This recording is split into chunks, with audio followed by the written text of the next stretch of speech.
There we go. So again, thank you to Aethir for helping make this happen, and our other sponsors, Kwil, Parasail, Huddle, Ceramic, and U2U. So thank you to all those sponsors, and obviously we're also thrilled to have a number of media partners, some of whom are in the room right now. So thank you for participating. So first, I think we got to start with a definition of DePIN.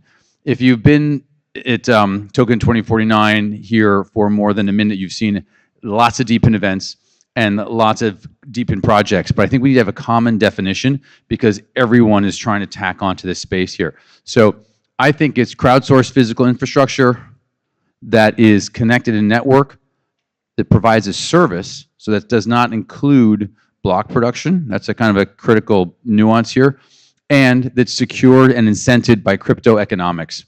So I think if you use that definition, you incorporate a whole number of products. You can make it a little more precise between cloud-oriented one, storage, compute, and more network or more physical world services, but they're still services. And I think if we classify DePIN this way, it's very inclusive, but also doesn't include a lot of projects which are kind of trying to be part of the ecosystem. And this is how Messari divides it up. And I think this is useful because there's two halves to it. You have physical resource networks, and then you have digital resource networks. And I think that is an important distinction, but all of these projects still fit in that definition that I had in the previous page. And also, notice the number of projects here. I think there's about 50. They're not 1,000. All right, and so there are a terrific number of services that will be offered and continue to be offered by DePIN, but there's not 1,000 projects here. And so that's another element to be aware. This is a relatively tight ecosystem, and I think that's really to all of our advantages. So let's talk about DePIN institutionalization. And I think this is something that is new and evolving over the past kind of 2 years, maybe a year. Certain DePIN projects have been around a very long time. Helium has been around a long time. Filecoin has been around a very long time. And over time, as in the crypto world, these projects get more and more institutionalized. And Bitcoin is not DePIN, but I just sort of mention it as a thought experiment. It started off with individual miners. Mining now for Bitcoin is done by publicly traded companies in purpose-built data centers. And a lot of DePIN projects are also moving along that institutionalization path, right? HiveMapper is moving from individual drivers to fleets are signing up to install HiveMapper cameras. Demo, also, they're collecting information on cars from individuals, but pretty soon those will be rental car companies that will put that information in. And whole taxi fleets will put that information in as well, right? It becomes a real value to a much larger organization than individuals. Filecoin, data centers, even Aethir and Akash started with individual users. They're large data centers as well. Helium is a little bit, individuals to companies. It's a little bit of a, is exactly true, but you do have groups that are built, purpose-built helium mining entities to scale. And so I think you'll see that happen more and more. And I think that's a good thing because it shows the value these companies are providing. So I think you actually want to see that happen. And when that happens, the individual users who were paid in tokens are rewarded. So it's actually a good thing to see that happen because it drives adoption. And here's another list of subsectors. It's a little tough to see this from the Messari report, but the digital versus physical. And I think you'll see all their projects that are successful and scaling in all of these different subsectors. And we can talk about, and a bunch of them are actually going to be here or have been at other DePIN days. So I think it's worth understanding that. I also want to talk about the value proposition here. And this is kind of interesting, and this quantification is a little bit overstated, but for those that don't know it, Spexy is a drone mapping company. And I just put these examples at random because I think they're instructive of the actual value proposition that DePIN companies can provide. So it takes resolution. Instead of satellites, it's 3 times better. They can map areas from drones 10 or 20 times faster than getting a satellite or a plane, and it is at least half the price. So that means you're generating somewhere around 60 times the value. Now, you can't monetize all that value, but it just gives you a sense as to how much better some of these DePIN projects are offering their products versus the traditional world. HiveMapper is far more updated and it's cheaper.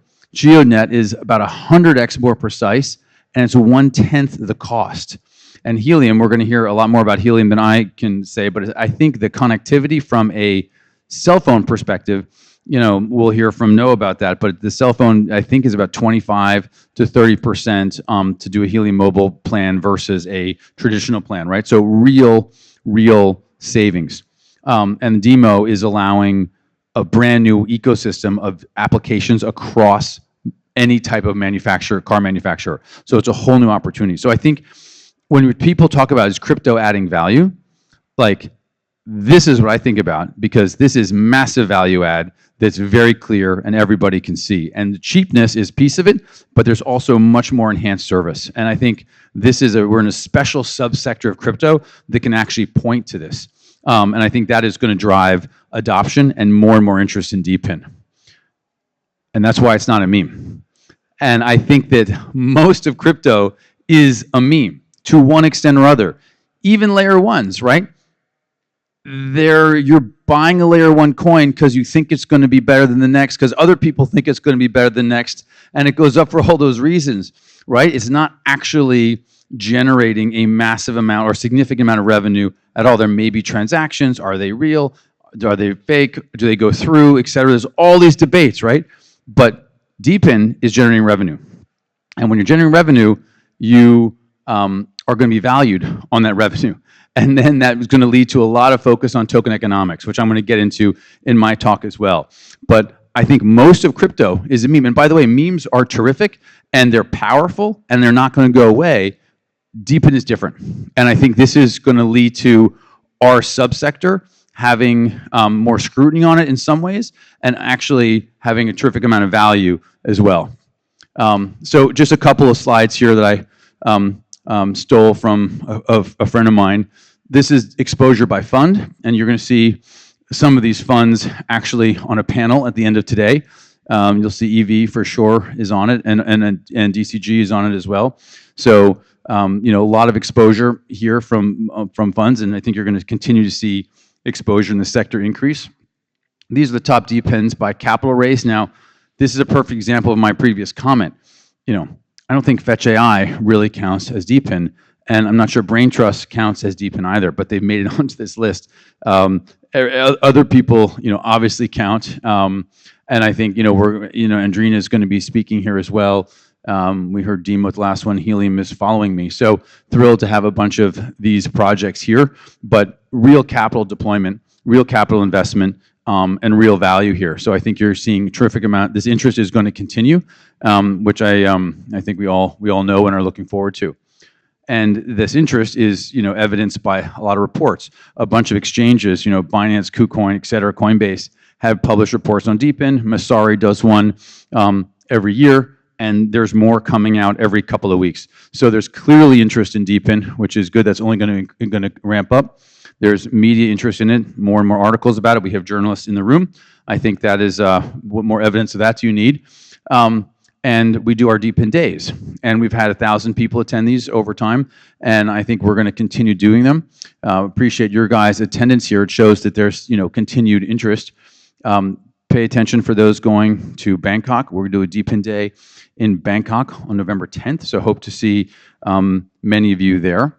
And then this is where we've done DePIN days or DePIN events of some kind. So you see we've covered a lot of the world, and we're going to keep doing it. And this is in a year and a half. So I think we're going to keep up this pace, which hope that many of you can keep up as well. Have to plug my podcast, DePIN. So if you like the speakers today, most of them have been or will be on the podcast. I think we've done about 25 episodes. So some top founders have been there, and I think there's also some top investors, an attorney or two. So it's really a terrific way to get to know the space in a little bit more detail than you might hear in a quick talk here. These are usually about 45 minutes. So definitely look that up, DEPINED.xyz. So with that, I want to thank you all for coming and turn it over to Noah Prince from the Helium Foundation, where he is head of protocol. So give a round of applause to Noah.